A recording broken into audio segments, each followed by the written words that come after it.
Δεν ξέρω αν το πρόσεξες, αλλά η Google τώρα δίνει απαντήσεις με AI, συνήθως πριν από τα οργανικά αποτελέσματα. Το SEO που ήξερες λοιπόν δεν φτάνει πια. Παλιά η σειρά ήταν Ads, Featured Snippets, είναι αυτές οι παραγραφούλες που απαντούν στην ερώτηση.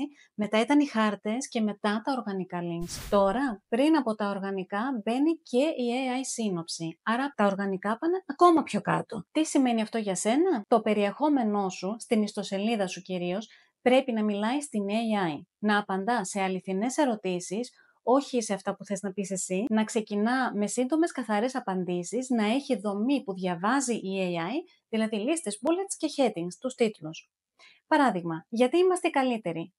Δεν ενδιαφέρει και πολλούς. Πόσο διαρκεί το ημιμόνιμο μανικιούρ? Χρειάζεται ραντεβού για κούρεμα? Και η απάντηση πρέπει να είναι σύντομη, καθαρή, στοχευμένη. Έτσι, ίσως να σε επιλέξει το AI να σε εμφανίσει πάνω-πάνω.